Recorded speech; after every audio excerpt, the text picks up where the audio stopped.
Hi, today for the UleFone Armor 70 Pro, and I'll show you how to scan QR codes with this device help.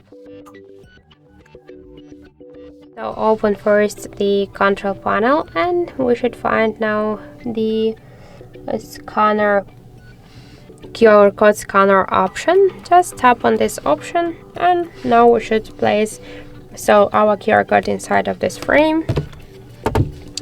Let's do this. Just wait a second.